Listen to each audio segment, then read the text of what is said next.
Toshakhana 2 case बानी PTI और बुशरा बीबी को 17 साल कैद की सजा। दफा 409 के तहत 10 इंसदाद रिश्वत सतानी एक्ट के तहत 7 साल कैद की सजा सुनाई गई। मुजरिमों पर फी कैसे 1 करोड़ 64 लाख रुपए जुर्माना आयद। अदम अदायगी पर मजीद 6 माह सलाखों के पीछे गुजारना होंगे।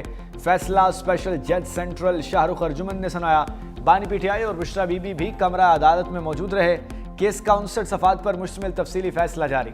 लिखा, इस्तगासा अपना मुकदमा साबित करने में कामयाब रहा। दोनों मुलजिम खयानत के मुर्तकिब पाए गए।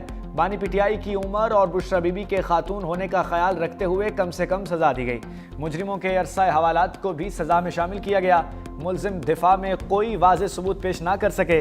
इस्तगासा ने जुर्म के तमाम पहलू साबित किए। शवाहिद तसल्ली बख्श और मरबूत थे। दोनों को कसूरवार ठहराते हुए सजा सुनाई गई।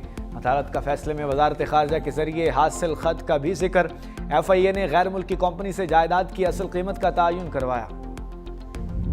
तोशाखाना 2 मुकदमे में कब क्या हुआ कि इस जनवरी 2024 में फाइल हुआ।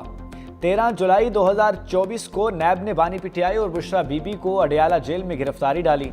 12 दिसंबर 2024 को मुलजिमों पर फर्द जुर्म आयद की गई। मुलजिमों ने 7 आइटम्स की वैल्यू कम करके पैसे जमा करवाए थे। बल्गारी ज्वेलरी सेट की मालियत 7.5 करोड़ से जायद थी। प्राइवेट फर्म से कीमत 59 लाख रुपए लगवाई गई। कौमी खजाने में सिर्फ 29 लाख रुपए जमा किए गए। ज्वेलरी सेट में नेकलेस, ब्रेसलेट, अंगूठी, बालियां शामिल। तोशाखाना 2 केस का ट्रायल 1 साल अडयाला जेल में चला।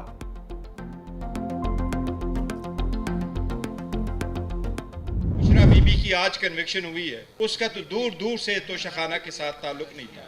उसने टैक्स नहीं दिया, उसने गिफ्ट नहीं लिया, उसने गिफ्ट दिया नहीं है, उसका नाम नहीं था। इसकी तो हमें तवक्को नहीं थी।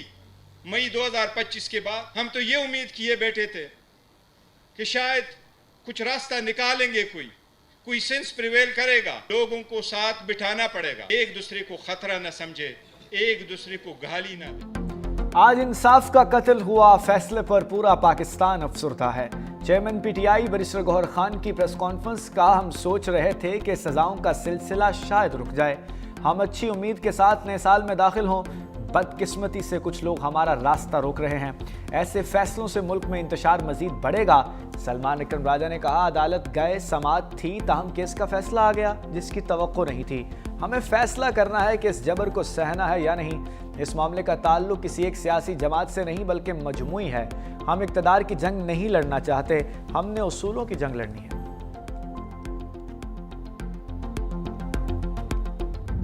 साहब कितने लेक्चर देते रहे, लोगों को चोर कहते रहे, डाकू कहते रहे और करप्शन के खिलाफ उन्होंने इतनी जो है वो बात की, लेकिन खुद क्या करते रहे ये आपके सामने है। ये तोहफे जो हैं ये स्टेट के तोहफे हैं, ये किसी शख्स के नहीं होते। आपने उसको हासिल किया है, वो दुबई से बरामद हो रहा है, अमानत में खयानत हुई है और वो जुर्म जो है वो ये सारा केस डॉक्यूमेंटेड है। राना सनाउल्लाह का बानी पीटीआई के खिलाफ मजीद फैसले आने का इशारा। कहा, बानी के खिलाफ कई फैसले मजीद आएंगे। तोशाखाना केस में इंसाफ के तकाजे पूरे किए गए। तोहफे मिलने के बाद जाली एंट्रियां की गई। पैसे जमा कराने तक हर चीज़ की दस्तावेजात हैं। इनकार मुमकिन नहीं। दूसरों को चोर डाकू कहने वाले खुद डाकुए डालते हैं। अताउल्लाह तारर के बानी पीटीआई पर लफ्जी हमले का फैसला इंसाफ पर मबनी है। फ्रॉड करके तोहफों की कीमत लगवाई गई। तहाइफ अपनी ज़ात के लिए रख लिए गए। रियासत को करोड़ों रुपए का नुकसान हुआ। कौम ने देखा किस तरह फ्रॉड के जरिए माल बनाया गया। वज़ीर इत्तलात पंजाब अज़मा बुखारी ने कहा, फैसला आंखें खोल देने के लिए काफ़ी है। बानी पीटीआई ने इक़्तिदार में आकर हीरों का कारोबार किया।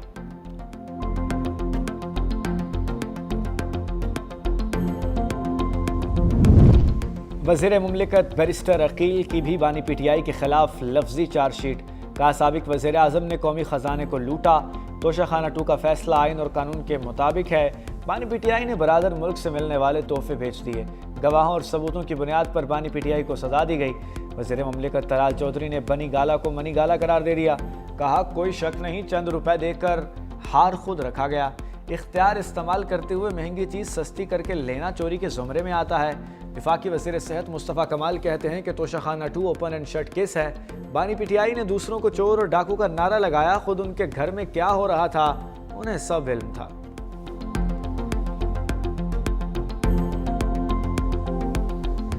9 मई केसेस तहरीक इंसाफ के रहनुमाओं को 10-10 साल कैद की सजा। उमर सरफराज सीमा, डॉक्टर यास्मीन राशिद, मियां महमूद रशीद, एजाज चौधरी समेत 24 मुलजिम शामिल। इश्तिहारी मुलजिम हम्माद अजहर, मुराद सईद, मियां असलम इकबाल और दीगर को गिरफ्तार करके पेश करने का हुक्म।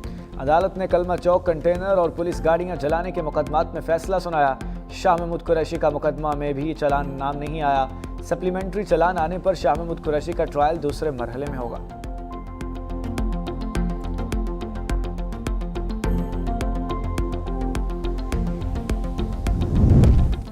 सदर मुमलिकत 4 रोज़ा दौरे पर इराक पहुंच गए। बगदाद एयरपोर्ट पर इराकी हुकाम का सदर आसिफ अली जरदारी का पुरतबाक इस्तकबाल। सीनियर वजीर सिंध शर्जील इनाम मेमन, नेर बुखारी, शरीफ रहमान भी हमरा। सदर आसिफ अली जरदारी इराक की आला क़यादत से मुलाकातें करेंगे। दो तरफ़ा ताल्लुकात, तिजारत, सरमायाकारी, तवानाई समेत दीगर अमूर पर तबादला ख्याल होगा।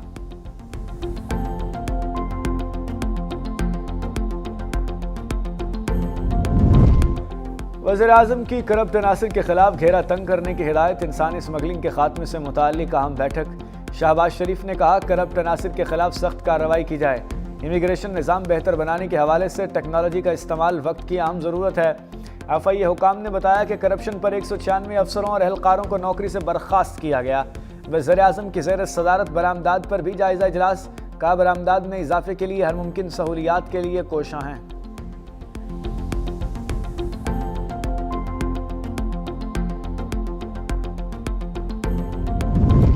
तहरीक तहफ़्फ़ुज़ आईन पाकिस्तान की कौमी कॉन्फ्रेंस में अहम फैसले। असद कैसर का मज़ाहमत और सड़कों पर आने का ऐलान। कहा, हमारे पास कोई ऑप्शन बाकी नहीं रहा। कोई समझता है हम डर गए तो ये उसकी भूल है। बरिसर गौहर ने कहा, मुज़ाकरात करने हैं या मज़ाहमत, ये इख्तियार महमूद अचकज़ई और राजा नासिर का है। सलमान अकरम राजा बोले, कौम सड़कों पर निकलने के लिए तैयार है, इसके बगैर कोई चारा नहीं। जवेद हाशमी ने कहा, कुर्बानियाँ तारीख़ का हिस्सा हैं, हकूक़ जिद्दोजहद से मिलते हैं, पीछे हटने से नहीं।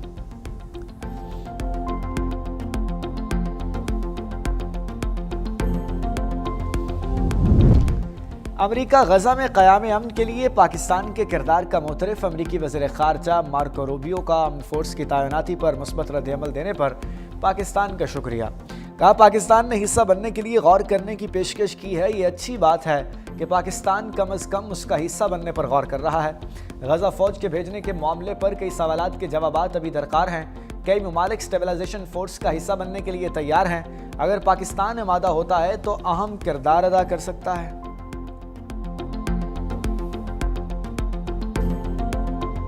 स्टूडेंट रहनुमा उस्मान हादी का ढाका में सफ़र आखिरत। मकतूल रहनुमा आहों और सिस्कियों में सुपुर्द खाक। बांग्लादेशी पार्लियामेंट के बाहर नमाज जनाजा अदा। सरबराह अबूरी हुकूमत डॉक्टर यूनुस समेत लाखों अफराद की शिरकत। शुरका ज़ारो कतार रोते रहे। इमाम की आवाज़ भी भर आई। मारूफ शायर काजी नज़रुल इस्लाम के पहलू में तदफीन की गई। उस्मान हादी के कत्ल पर बांग्लादेश में यौम सोग। सरकारी और निजी इमारतों पर परचम सर निगूं। वज़ीर दिफा ख्वाजा आसिफ ने भारतीय लिबरल्स का चेहरा बेनकाब कर दिया। एक्स पर लिखा, माजरत खा लिबरल्स हिंदुत्व के भारत में वजूद को जायज़ साबित करने की कोशिश कर रहा है।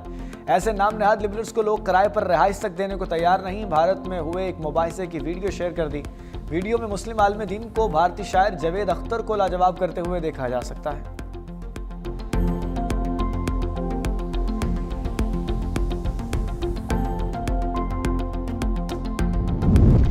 खैबर पख्तूनख्वा का कोई बकाया जात नहीं। विफाक का साफ जवाब। वज़ीर आला सुहेल अफरीदी के 2200 अरब रुपए के वाजिबात के दावे को माइनस कर दिया। वज़ारत ख़ज़ाना के मुताबिक विफाक खैबर पख्तूनख्वा हुकूमत को 15 साल में 8404 अरब रुपए अदा कर चुका। दस्तावेज़ात के मुताबिक 2010 से दिसंबर 2025 तक खैबर पख्तूनख्वा हुकूमत को अदायगियाँ हुई। NFC के तहत रकूम सूबों को हर 15 दिन बाकायदगी से मिलती हैं। विफाक ने 17 दिसंबर को खैबर पख्तूनख्वा हुकूमत को NFC की मद में 44 अरब 44 करोड़ रुपए जारी किए।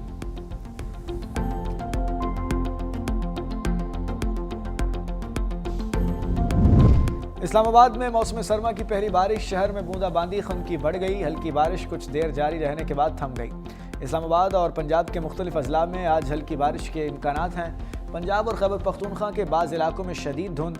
मोटरवे मुख्तलिफ मकामात पर ट्रैफिक के लिए बंद कर दी गई। M2 लाहौर से कोट मोमिन, M3 लाहौर से समुंदरी तक बंद। लाहौर सियालकोट मोटरवे और M4 पर पिंडी भटियां से फैसलाबाद तक ट्रैफिक मुअत्तल।